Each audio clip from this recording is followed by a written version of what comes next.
Hello friends, உங்கள் வேலை அகாடமிலேருந்து சுஜிதா பேசுகிறேன். நம்ம டிஎன்பிஎஸ்சிக்கு 180 டேஸ் ஸ்டடி பிளான் போட்டிருக்கோம். பாலிட்டியில் 12th பாலிட்டி டே 4 வந்து லெசன் 7, 8 பார்ப்போம். வாங்க அதில் என்னென்ன படிக்கணும்னு சொல்கிறேன், அதை மட்டும் படிச்சிங்க. தேசிய கட்டமைப்பின் சவால்கள், ஓகேவா? சுதேச அரசின் ஒன்றிணைப்பு, ஓகேவா? சுதேச அரசன் இருந்தாங்களா, அவங்க எத்தனை பேர் இருந்தாங்க, என்னென்னு கொடுத்தாங்க, மேலே இருக்க வந்து ஒரு கிளான்ஸ் மட்டும் படிச்சிங்க, ஓகேவா? சுதேச அரசுக்கு ஒன்றைக்க முயற்சி, ஓகேவா? இதுவும் ஒரு கிளான்ஸ் படிச்சிங்க. குண்டு முழங்கும் மரியாதை உள்ள சுதேச அரசு, குண்டு முழங்கும் மரியாதை பெற்ற அரசு, ரெண்டு இருக்குது. அவங்களுக்கு சுதேச அரசில் வந்து குண்டு முழங்கி மரியாதை செய்யும் முறை ஒன்று இருக்குது. குண்டு முழங்கும் மரியாதை பெற்ற அரசு. மொத்தம் எத்தனை பேர் இருக்காங்கன்னா, இதில் 117 120 பேர் வரையும் இருக்காங்க. இதில் வந்து மொத்தம் 565 பேர் இருக்காங்க, ஓகேவா? அதை மட்டும் நோட் பண்ணிக்கிங்க. நெக்ஸ்ட்டு வந்து சில சுதேச அரசுகள் 9 குண்டுகள் முழங்கும் அருமை பெற்றிருந்தனர். 9 குண்டுகள் பெற்று அவங்களோட இறுதி மேலே நடந்திருக்கும். அது வந்து சச்சின் நவாப், பாட்னா மகாராஜா, வாத்வான் மகாராஜா மற்றும் லாகூர் நவாப். இது வந்து ஒரு கிளான்ஸ் பார்த்துங்க, ஓகேவா?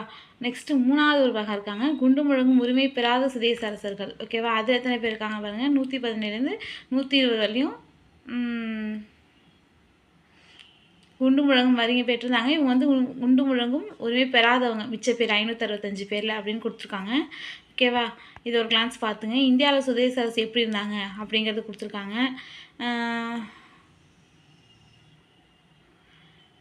க்ளௌமா இது இங்கே கொடுத்துருக்கு பாருங்கள், இந்த லைன் நோட் பண்ணிக்கோங்க. இந்த லைன் நோட் பண்ணுங்க. பிரிட்டனின் அன்றைய பிரதமர் கிளமெண்ட் அட்லி பொதுச்சபையில் மார்ச் 15 1946 உரையாற்றும் போது இந்தியாவிற்கான விடுதலை அங்கீகரித்தார். அப்பொழுது விடுதலை போராட்டத்தில் அது உயிர்த்தியாகம் செய்து நினைவு கூர்ந்தாராகும். இந்தியாவில் பல மதங்கள் மற்றும் மொழிகள் கொண்ட நாடு என்பதையும் இதன் உருவாக்கும் பல்வேறு பிரச்சனை குறித்து நன்கு அறிவேன். ஆனால் இத்தகைய தடைகளை இந்தியர்கள் எதிர்கொண்டு வெற்றி பெற வேண்டும் அப்படின்னு சொல்லிட்டு இதெல்லாம் சொல்லியிருப்பார். இதெல்லாம் ஒரு கிளான்ஸ் மட்டும் பார்த்துக்குங்க, ஓகேவா? மொத்தம் 565 சுதேச அரசுக்கு ஒருங்கிணைக்க தொடங்கினாங்க, ஓகேவா? ஓகேவா? யார் ஒருங்கிணைந்து? சர்தார் வல்லபாய் பட்டேல். துணை முதல்வர் இருக்காங்களா, நோட் பண்ணிங்க. சர்தார் வல்லபாய் பட்டேல் துணை பிரதமராகவும் உள்துறை அமைச்சராகவும் பணியாற்றவுடன் 565 சுதேச அரசுகள் ஒருங்கிணைப்பு தொடங்கியது. 3 பிரிட்டிஷ் வைஸ்ராய்களுடன் பணியாற்றிய விபி மேனன் பட்டேலின் செயலாளராக பொறுப்பேற்று அதற்கான களப்பணிகளை மேற்கொண்டார். ரொம்ப ரொம்ப முக்கியம், ஓகேவா? யார் யார் இது நோட் பண்ணிங்க, ரொம்ப ரொம்ப ரொம்ப ரொம்ப முக்கியம், ஓகேவா? யார் செயலாளராக இருந்தாங்க நோட் பண்ணிங்க. அடுத்தது ஜுனாகத் அப்படிங்கிறவங்க நாங்கள் மொத்தம் வந்து 4 பேர் மட்டும் என்ன சொல்கிறது தனித்திருந்தாங்க, ஓகேவா? இது வரைக்கும் பாருங்கள், ஜுனாகத், காஷ்மீர், ஹைதராபாத், ஓகேவா? இவங்க 3 பேர் மட்டும் சேரலை. இந்தியா சுதந்திரம் அடைந்தபோது இந்தியாவோட சேரலாம் அந்த சுதேச அரசர்கள். இவங்க 3 பேர் தனியாக இருந்தாங்க. இவங்களை எப்படி நம்ம இன்க்ளூட் பண்ணாங்க அப்படிங்கிறத கீழே கொடுத்துருப்பாங்க. அதை மட்டும் பார்த்துங்க, ஓகேவா? ஜுனாகத் வந்து எப்போ இந்தியாவோட இணைஞ்சிச்சு, ஹைதராபாத் நிஜாம் வந்து எப்போ இணைஞ்சிச்சு, அதெல்லாம் ரொம்ப முக்கியம், ஓகேவா? பூமிதான இயக்கம் அப்படின்னு சொன்னாங்க. பூமிதான இயக்கம் யாருன்னா வினோபாவே, காந்தியின் சில வினோபாவே இயக்கம். அது மூலம் பல நிலங்கள் பெற்று நிலமற்ற விவசாயிகளுக்கு அளித்தார், ஓகேவா? பூமிதான இயக்கம் யார் செஞ்சார்? வினோபாவே, ஓகேவா? ஜோதக்பூர் எப்படி இணைஞ்சாங்க அப்படிங்கிறத கொடுத்துருக்காங்க. காஷ்மீர் 4 வந்து பார்த்துங்க, ஓகேவா? விடுதலைக்கு முன்பு, ஓகேவா? மொழி பொறுத்த போராட்டம் எப்படி இருந்துச்சு விடுதலைக்கு முன்பு அப்படிங்கிறத கொடுத்துருக்காங்க. எப்போ இந்த இது கமிட்டி ஆரம்பித்தாங்க அதெல்லாம் கொடுத்துருக்காங்க. 1936 ஏப்ரல் 1ஆம் நாள் இந்த ஊருக்கு இது ரொம்ப முக்கியம், ஓகேவா? 1936 ஏப்ரல் 1ஆம் ஒடிசா மாநிலத்தில் பீகார் தனியாக பிரிக்கப்பட்டது. இன்று போராட்டம் எழுந்தது. 1936ஆம் ஆண்டு மொழி அடிப்படையில் விடுதலைக்கு முன்பு 1936ஆம் ஆண்டு மொழி அடிப்படையில் ஒடிசா மாநிலம் அமைக்கப்பட்டது. இதான் ஃபஸ்ட்டு அந்த ஆந்திரா நம்ம சொல்லுவோம். அது வந்து விடுதலைக்கு பின்பு தான் ஆந்திரா வந்து மொழி அடிப்படைக்கப்பட்ட முதல் மாநிலம், ஓகேவா? அதை மட்டும் நோட் பண்ணிக்கிங்க. மொழி வாரிய மாகாண ஆணையம் 1948ஆம் ஆண்டு யார் தலை? எஸ்கே தார் தலைமையில். இது வந்து முக்கியம், தர் ஆணையம் அப்படின்னு சொல்லுவாங்க. இந்த ஆணையத்தை தர் ஆணையம் அப்படிங்கிறத சொல்லியிருக்காங்க, ரொம்ப முக்கியம், ஓகேவா? நோட் பண்ணிக்கங்க. அதுக்கப்புறம் 1900 மொழியிடமாக தர் ஆணையத்துக்கு அப்புறம் வந்து அவங்களோட வந்து பரிந்துரை பண்ணதுக்கப்புறம் ஜவஹர்லால் நேரு தலைமையில் இன்னொரு ஆணையம் உருவாக்குறாங்க, ஜேவிபி ஆணையம். அவங்களும் வந்து இது பண்ணுறாங்க. ஜேவிபி ஆணையம் என்ன பண்ணுது அப்படிங்கிறது கொடுத்தாங்க. முதல் மொழிவாரிய மாகாணமாக ஆந்திர பிரதேசம் தெலுங்கு பேசும் மக்களுக்கு வந்து பிரிக்கிறாங்க. யாருன்னா பொட்டு ஸ்ரீராமுலு வந்து உண்ணாவிரதம் வந்திருப்பாரு, அதுக்காக பிரிச்சிருப்பாங்க, ஓகேவா? அதுக்கப்புறம் வந்து 1956ஆம் ஆண்டு ஆந்திர மாநிலமாக ஜவஹர்லால் நேரு அறிவித்தார், ஓகேவா? மாநில மறுசீரமைப்பு ஆணையம், ஓகேவா? யார் தலைமையில் அமைச்சிருப்பாங்கன்னா ஃபசல் அலி தலைமையில், ஓகேவா? இது ரொம்ப முக்கியம். ஓகேவா, படிங்க, இது ரொம்ப முக்கியம். ஓகேவா, அவங்க வந்து என்னென்ன சொன்னாங்க, அவங்க கமிட்டி அப்படிங்கிறத கொடுத்துருக்காங்க. மொழி மற்றும் பண்பாட்டு ஒத்தத்தன்மை, நிதி, பொருளாதார மற்றும் நிர்வாக கருதுகோள், தேசத்தின் ஒற்றுமை மற்றும் பாதுகாப்பினை வழிப்படுத்தி பராமரித்தல், அதெல்லாம் கொடுத்துருக்காங்க. மாநில மறுசீரமைப்பு ஆணையம். ஓகேவா, மாநில மறுசீரமைப்பு ஆணையம் 16 மாநிலங்கள் மற்றும் 3 உள்ளாட்சி மறுசீரமைக்க செய்ய பரிந்துரைத்தது. அதை வந்து எத்தனை வந்து ஏற்றுக்கிட்டாங்கன்னா 14 மாநிலங்கள் 6 யூனியன் பிரதேசங்கள் அப்போ வந்து ஏற்றுக்கிட்டாங்க அப்படிங்கிறது கொடுத்துருக்காங்க. மேலும் அதன் மூலம் உருவான மாவட்டங்கள் மாநிலங்கள் இங்கே கொடுத்துருக்காங்க, மாநிலங்கள் கொடுத்துருக்காங்க. எப்பப்போ ஆட்சி அப்படிங்கிறது திருப்பி அது எப்பப்போ ஆட்சிங்கிறது இந்த இதில் கொடுத்துருக்காங்க. இது ரொம்ப முக்கியம். ஓகேவா, 1956ஆம் ஆண்டு மொழிவாரி மாநிலங்கள் அமைந்து தொடர்ந்தது. பம்பாய் மறுசீரமைப்பு சட்டம் 1900 குஜராத் மாநிலம் உருவாச்சு. எப்பப்போ எந்தெந்த மாநிலம் எக்ஸ்ட்ரா, அதாவது ஃபஸ்ட்டு அவங்க உருவாக்கின 14 மாநிலங்கள் தவிர்த்து அதுக்கப்புறம் என்னென்ன மாநிலங்கள் உருவானுச்சு அப்படிங்கிறத இது கொடுத்துருக்காங்க. இது ரொம்ப முக்கியம், பார்த்துங்க. ரொம்ப ரொம்ப முக்கியம், ரொம்ப ரொம்ப முக்கியம்.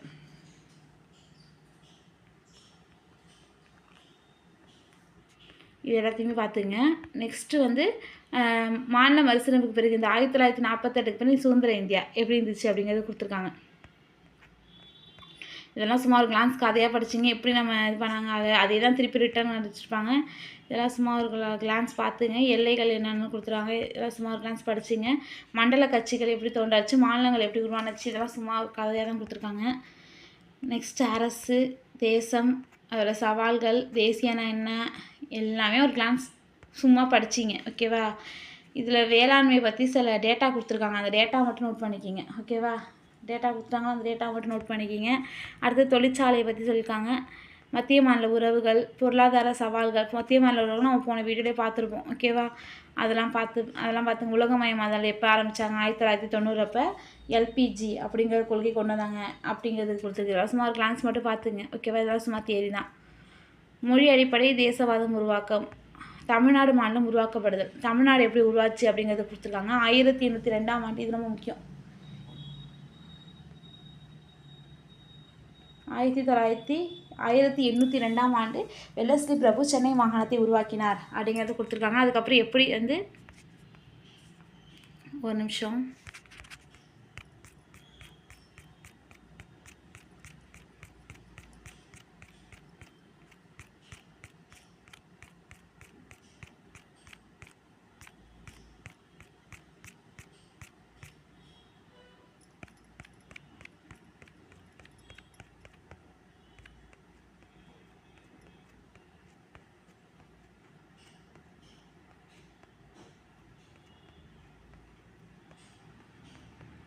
தமிழ்நாடு மாநிலங்கிறது எப்படி உருவாகுதுன்னு பார்த்தோம்.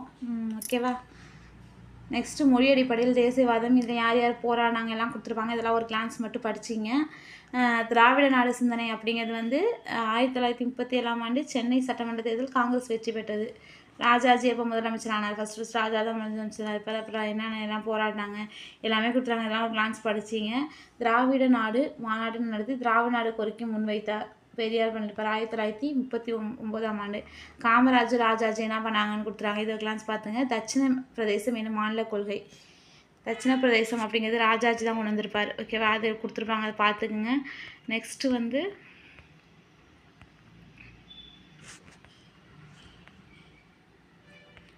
தமிழ்நாடு மாநிலம் உருவாக்கம் வந்து புதிய சென்னை மாநிலம் நவம்பர் 1, 1956ஆம் ஆண்டு உருவாக்கப்பட்டது. 1956ஆம் ஆண்டு உருவாக்கப்பட்டது.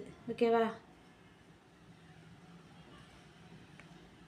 இதெல்லாம் ஒரு கிளான்ஸ் பார்த்துக்குங்க. தமிழ்நாடு என பெயர் மாற்ற போராட்டம், யார் போராடுறாரு, சங்கரலிங்கனார் போராடுறாரு. ஃபஸ்ட் லெசனில் பார்த்தோம் தெரியுமா, சங்கரலிங்கனார் அவர் தான், அவர் போராடி இருப்பார். எதிர்த்து போராடினாருங்கிற கொடுத்துருக்காங்க. ஓகேவா, அதுக்கப்புறம் எப்போ மாற்றினாங்க அப்படிங்கிறது கொடுத்துருப்பாங்க. ஓகேவா, இதை பார்த்துக்குங்க. அதுக்கப்புறம் எப்படி கட்சி நடந்துச்சு அதெல்லாம் கொடுத்துருப்பாங்க. ஏதாவது சும்மா ஒரு கிளான்ஸ் படிச்சிங்க. ஓகேவா, எல்லா இயரு இம்பார்ட்டன்ட் டேட்டா மட்டும் நான் சொல்லியிருக்கேன், அதை மட்டும் நோட் பண்ணிக்கிங்க. சுந்தர் ஒரு கிளான்ஸ் லீட் விட்டுங்க. ஓகேவா, நெக்ஸ்ட் லெசன் பார்ப்போம். 8th லெசன் திட்டமிடுதலும் வளர்ச்சி அரசியலும். ஓகேவா, விடுதலைக்கு முன்பு திட்டமிடுதல் எப்படி இருந்துச்சு அப்படிங்கிறத கொடுத்துருக்காங்க. விடுதலைக்கு பின்பு, அதாவது 1947க்கு முன்பு பின்பு அப்படின்னு பிரிச்சிருப்பாங்க. 1930 ஒரு கிளான்ஸ் படிச்சுங்க. 1938ஆம் ஆண்டு நடைபெற்ற அனைத்து காங்கிரஸ் கமிட்டி கூட்டத்தில் நேதாஜி சுபாஷ் சந்திர போஸ் மேய்ச்சால் தேச திட்டக்குழு உருவாக்கப்பட்டது அப்படின்னு கொடுத்துருக்காங்க. ஓகேவா, மக்கள் திட்டம், பம்பாய் திட்டம், இதெல்லாம் வந்து 11th பொருளாதாரமா 12th பொருளாதாரத்தில் இருக்குது.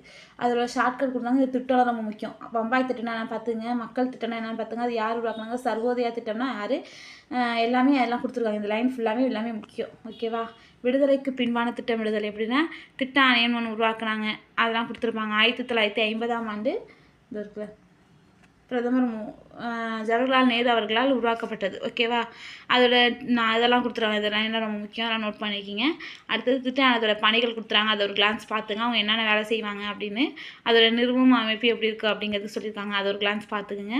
தேசிய வளர்ச்சி குழு வந்துச்சு, தேசிய திட்டக்குழு வந்துச்சு. ஓகேவா. தேசிய திட்டக்குழு வந்து 4வது ஐந்தாண்டு திட்டத்தில் 1965ஆம் ஆண்டு திட்டக்குழு அமைக்கப்பட்டது. தேசிய திட்டக்குழு அமைக்கப்பட்டது. இது நோட் பண்ணிக்கிங்க, இது ரொம்ப முக்கியம். அதுமாரி வளர்ச்சி குழு எப்போ உருவாக்குனாங்க, அது என்ன, அதில் ஸ்ட்ரக்சர் கொடுத்துறாங்க, அதையும் நோட் பண்ணிக்கிங்க. இது இந்த பாக்ஸில் கொடுத்துருக்கிறது நல்லா நோட் பண்ணிங்க. ஓகேவா. தேசிய வளர்ச்சி குழுவோட நோக்கங்கள் மற்றும் பணிகள், அதனால் இந்த பாக்ஸில் உள்ள எல்லாத்தையும் நல்லா நோட் பண்ணிக்கிங்க. அதோட பணிகள் எல்லாமே கொடுத்துருவாங்க, அது எப்போ ஸ்டார்ட் பண்ணாங்க, அதோட கூட்டம் எப்போ நடந்துச்சு எல்லாம் கொடுத்துருக்காங்க, அதில் நோட் பண்ணிக்கிங்க. வறுமை ஒழிப்பை நோக்கி. ஓகேவா. இது வந்து எத்தனாவது ஐந்தாவது திட்டத்தை கொண்டு வந்தாங்க, 4வது ஐந்தாவது திட்டத்தில் பிரச்சனை கவனம் செலுத்தியது அப்படின்னு கொடுத்துருக்காங்க. சமூக நீதினை உறுதிப்படுத்த ஆர்டிக்கல் 38 உறுப்பு இவ்வாறு கூறியது அப்படின்னு கொடுத்துறாங்க, இதை நோட் பண்ணிக்கிங்க. மனித கனவுகள் மனதாக இருக்கக்கூடாது, இது வந்து கேஸ், இது சும்மா ஒரு கிளான்ஸ் மட்டும் பார்த்துக்குங்க. நெக்ஸ்ட் இதெல்லாம் ஒரு கிளான்ஸ் ரீட் விட்டுக்குங்க, இதெல்லாம் ரொம்ப முக்கியம் கிடையாது. வறுமை வந்து எப்படி இருக்குது, வறுமையோட இது எப்படி இருக்குது அப்படிங்கிறத பிரித்து கொடுத்துருக்காங்க, இது ஒரு கிளான்ஸ் மட்டும் பார்த்துக்குங்க. உலகளாவிய பல பரிமாண வறுமை பட்டியல் 2018ஆம் ஆண்டு எத்தனை பேர் வந்து வறுமையில் இருக்காங்கங்கிறது கொடுத்துருக்காங்க, இதெல்லாம் நோட் பண்ணிக்கிங்க. உலகளாவிய வறுமை. ஓகேவா. மக்களாட்சி சமதர்மம். ஓகேவா. மக்களாட்சி சமதர்மம்னா திட்டமிடுதலின் சிற்பி அப்படிங்கிறது ஜவஹர்லால் நேரு சொல்லுவாங்க. ஓகேவா. அவர் தான் ஃபஸ்ட்டு திட்டக்குழு உருவாக்கி இது பண்ணியிருப்பார், அதுதான் இங்கே சொல்லியிருப்பாங்க. ஓகேவா. இதை நோட் பண்ணிக்கிங்க. நெக்ஸ்ட்டு வந்து கலப்பு பொருளாதாரம்னா என்னென்னு கொண்டாங்க. நம்ம நாட்டில் கலப்பு பொருளாதாரம் பொதுத்துறையும் தனியார் துறையும் சேர்ந்து இது பண்ணுறதா கலப்பு பொருளாதாரம். அதை பற்றி என்னென்னு சொல்லியிருக்காங்க, அது நோட் பண்ணிக்கோங்க. PV நரசிம்மராவ் தலைமையிலான காங்கிரஸ் அரசு ஜூலை பொருளாதார சட்டம் அமைக்கப்பட்டது. ஓகேவா. 1990ஆம் ஆண்டு உலகளாவிய இதுன்னு கொடுத்துருப்பாங்க. ஓகேவா. LPGன்னு சொல்லுவாங்க, அது நம்ம போனதில் படுத்தோம்ல, அதோட இது கொடுத்துருவாங்க. இதெல்லாம் ஒரு கிளான்ஸ் மட்டும் பார்த்துங்க. அடுத்தது நித்தி ஆயோக். இந்த திட்டக்குழுவை க்ளோஸ் பண்ணி நித்தி ஆயோக் அப்படிங்கிறது ஜனவரி 1, 2015ஆம் ஆண்டு திட்டக்குழுவை க்ளோஸ் பண்ணிட்டு இது ஓப்பன் பண்ணியிருப்பாங்க. ஓகேவா. அதுக்கு பதிலாக இது இயங்கும். ஓகேவா. அதோட இலக்குகள் எல்லாம் கொடுத்துருக்காங்க பாருங்கள், இது எல்லாத்தையும் நோட் பண்ணிங்க, இது ரொம்ப முக்கியம். ஒரு மெயின்ஸ் எக்ஸாமும் கேட்டிருக்காங்க, இதுலேயும் கேட்டிருக்காங்கன்னு நினைக்கிறேன் ப்ரீவியஸ் இயரில், அதனால இது ரொம்ப முக்கியம். ப்ரீவியஸ் இயர் கொஷின், இந்த இலக்குகள் ஃபுல்லாகவே நோட் பண்ணிக்கங்க. ஓகேவா. நோக்கங்கள், இலக்குகள், அதோட அமைப்பு கொண்டு வரப்பட்ட காரணத்தை இங்கே கொடுத்துருக்காங்க. நித்தி ஆயோக்கை பற்றி எல்லாத்தையுமே நல்லா படிச்சிங்க. நித்தி ஆயோக்கில் எத்தனை உறுப்பினர்கள் இருக்காங்க, ஆளுநர் குழு, மண்டல குழு, குறிப்பிட்ட துறைகள் குழு, முழு நேர உறுப்பினர்கள் எத்தனை பேர், பகுதி நேர உறுப்பினர்கள், அலுவல் சாராத உறுப்பினர்கள் எத்தனை பேர், யார் யார் நியமிக்கிறார், அவங்க தலைவர் யார், நித்தி ஆயோக்கோட தலைவர் யாருன்னா பிரதமர் தான். ஓகேவா. எல்லாமே கொடுத்துருப்பாங்க, அதெல்லாம் நோட் பண்ணிக்கிங்க. ஓகேவா. நித்தி ஆயோக்கும் திட்டான இது யார் யார் இருந்தாங்கிறது கொடுத்துருவாங்க பாருங்கள், ரெண்டுக்குள்ள டிஃப்ரென்ஸு, இது நோட் பண்ணிக்கிங்க, இதுவும் முக்கியம். ஓகேவா. நெக்ஸ்ட்டு இந்தியாவில் நில சீர்திருத்தம் அப்படின்னா மிச்சம்லாம் ஒரு கிளான்ஸ் மட்டும் ரீட் விட்டுங்க. நில சீர்திருத்தம் யார் கொண்டு வந்தாங்க அதெல்லாம் கொடுத்துருக்காங்க. ஓகேவா. ஜெகநாதன் மற்றும் கிருஷ்ணாமால் அவங்க நிறைய வினோபாவை வந்து பூமி தான திட்டத்தை வந்து இவங்க கொஞ்சம் எக்ஸ்டாப்ளிஷ் பண்ணியிருப்பாங்கன்னு நினைக்கிறேன், அதுதான் இங்கே கொடுத்துருப்பாங்க. இது ஒரு கிளான்ஸ் மட்டும் படிச்சிங்க. ஓகேவா. விடுதலைக்கு பிறகான சில சீர்திருத்தம் எப்படி இருந்துச்சு அப்படிங்கிறது கொடுத்தாங்க. ஜமீன்தாரி முறை ஒழிச்சாங்க, இடைத்தரகர் முறை ஒழிப்பு, இதெல்லாம் என்னென்ன சட்டம் கொண்டு வந்தாங்க எல்லாமே இங்கே கொடுத்துருவாங்க. இதில் ஒரு கிளான்ஸ் மட்டும் பார்த்துக்குங்க. தஞ்சை பணியால் பாதுகாப்பு சட்டம் 1952 சட்டத்தில் உள்ள இயரில் நல்லா நோட் பண்ணிக்கிங்க. ஓகேவா. அது ஏதாவது திருப்பி அதை மாற்றம் பண்ணாங்க அப்படிங்கிற அந்த இயரையும் நல்லா நோட் பண்ணிக்கிங்க. ஓகேவா. கூட்டுறவு விவசாயம், இந்திய கூட்டுறவு சட்டம் 1904, இது நோட் பண்ணிக்கிங்க. தமிழகத்தின் வளர்ச்சி அனுபவம் சும்மா ஒரு கிளான்ஸ் ரீடு மட்டும் விட்டுங்க இதை. ஓகேவா. இயர் இருக்கிறது நல்லா நோட் பண்ணிங்க. ஓகேவா. நிலச்சட்டம். ஓகேவா. என்னென்ன நிலச்சட்டங்கள் இருக்குது, அது எப்பப்போ வந்தாங்க அப்படிங்கிறதெல்லாம் கொடுத்துருக்காங்க, அதெல்லாம் நோட் பண்ணிங்க. பசுமை புரட்சி எப்போ கொண்டு வந்தாங்க, 1960க்கு மேலே நம்ம வந்து பசுமை புரட்சி பண்ணியிருப்பாங்க. அதுக்கப்புறம் தான் வந்து நமக்கு அதாவது அரிசிக்கு பற்றாக்குறை இல்லாமல் இருந்திருக்கும், அதோட இதில் டீட்டெயிலாம் கொடுத்துருப்பாங்க. ஓகேவா. எப்படி அறிமுகம் பண்ணாங்க, என்னென்ன நகங்கள் யூஸ் பண்ணாங்க, இதெல்லாம் ஒரு கிளான்ஸ் கொடுத்துருப்பாங்க. இதவே பொருளாதார ரிலேட்டடான லெசன் தான் இது. ஓகேவா. MS சுவாமிநாதன் தான் அதை வந்து ஃபஸ்ட்டு கொண்டு வந்திருப்பார் இந்த பசுமை புரட்சி, அது இங்கே கொடுத்துருக்காங்க, அதை நோட் பண்ணிங்க. எவ்வளோ எத்தனை ஹெக்டருக்கு எவ்வளோ இது பண்ணாங்க அப்படிங்கிறதெல்லாம் கொடுத்துருக்காங்க, அதெல்லாம் நோட் பண்ணிக்கிங்க. வேளாண் வேலைவாய்ப்புகள் அதிகரிச்சிச்சு, வேளாண் தொழிற்சாலை உருவாக்குச்சு. அவங்க இதுமாரி பசுமை புரட்சி பண்ணதுனால நம்மளே எல்லாமே நமக்கு தேவையானதை நம்ம இது பண்ணிக்கிறோம். ஓகேவா? ரொம்ப ஒரு காலத்தில் நம்ம வந்து உணவுக்காக பிற நாட்டை பண்ணும்போது இப்போ நம்மளே உற்பத்தி பண்ணுற அளவுக்கு ஒரு பெரிய மாற்றத்தை இந்த பசுமை புரட்சி கொண்டு வந்துச்சு. அதெல்லாம் அதில் சொல்லியிருப்பாங்க. இதெல்லாம் ஒரு கிளான்ஸ் பார்த்துங்க. எந்த இயர் என்ன பண்ணாங்க, அதுலேருந்து என்ன ப்ராஃபிட் எடுத்தாங்கன்னு மட்டும் பார்த்துங்க. அடுத்தது வெண்மை புரட்சி வர்கீஸ் குரியன் பண்ணியிருப்பார். ஓகேவா? பால், தயிர், நெய் போன்ற பொருட்கள் தேவையானது வந்து செஞ்சுருப்பார். ஓகேவா? தமிழ்நாடு கூட்டுறவு பால் உற்பத்தியாளர் கூட்டமைப்பு பற்றி சொல்லியிருக்காங்க. இது வந்து 1976ஆம் ஆண்டு. இது வர்கீஸ் குரியன் தான், அவரோட இதுலேருந்து வந்திருக்கும். ஓகேவா? இதெல்லாம் ஒரு கிளான்ஸ் பார்த்துங்க. வெண்மை புரட்சினா இது, பசுமை புரட்சினா அவர். ஓகேவா? எவ்வளோ இது மூலயமா லாபம் கிடச்சிருக்கு, அது முக்கிய சாதனை, இந்தியா எவ்வளோ ஜெயிச்சிருக்கு, அதெல்லாம் கொடுத்துருக்காங்க. தொழில்மயமாக்கலை பற்றி கொடுத்துருக்காங்க. நம்ம எந்த அளவுக்கு தொழில் சிறந்திருக்கோம் அப்படின்னா இதெல்லாம் வந்து சும்மா ஒரு என்ன சொல்கிறது கதை மாதிரி தான் இருக்கும். சும்மா ஒரு கிளான்ஸ் மட்டும் பார்த்துங்க. அதில் இயர் கொடுத்துருக்கிறது மட்டும் பார்த்துங்க. தொழில் கொள்கை கொண்டு வந்தாங்க. தீர்மானம் 1948, 1956, 1980. இதில் 1991 இதில் என்னென்ன செஞ்சாங்க அப்படிங்கிறத கொடுத்துருக்காங்க. அதை நோட் பண்ணிக்கோங்க. பொருளாதார கொள்கையின் தந்தை அப்படிங்கிறது வந்து இதாக சொல்லுவாங்க, பி.வி. நரசிம்மராவை பற்றி சொல்லியிருக்காங்க. ஓகேவா? இதெல்லாம் நோட் பண்ணிக்கோங்க. அப்போ வந்து மன்மோகன் சிங் வந்து நிதியமைச்சராக இருந்தார். ஓகேவா? அதையும் இதில் கொடுத்துருக்காங்க. இதில் நோட் பண்ணிக்கோங்க. போட்டி சட்டம் 2002. ஓகேவா? எப்போ கொண்டு வந்தாங்க போட்டி சட்டம், அது எப்போ திருத்தினாங்க, இதெல்லாம் கொடுத்துருக்காங்க. இதெல்லாம் நோட் பண்ணிக்கோங்க. ஓகேவா? சட்டம், அது இயரு, அதோட இது மீது அதோட அது மூலியமாக என்ன நடக்குதுங்கிறத ஷார்ட்டாக நோட் பண்ணிக்கங்க. ஓகேவா ஃப்ரெண்ட்ஸ்? அவ்வளோதான். இதோட 12th பாலிட்டி முடிஞ்சிச்சு. இந்த 8 லெசன் நல்லா படித்தா போதும். ஓகேவா? இன்றைக்கி இதை முடிச்சிடுங்க. நாளைக்கு ஃபுல்லாக ரிவிஷன் பண்ணுங்கள். ஓகேவா? அதுக்கப்புறம் 11th பாலிட்டி ஸ்டார்ட் பண்ணுவோம். அதுக்கு முன்னாடி 2 லெசன் நம்ம முடித்தோம்ல, அந்த 2 லெசனுக்கு தனித்தனியாக டெஸ்ட் வந்து நம்ம யூடியூப் சேனலில் அப்லோட் ஆகும். ஓகேவா?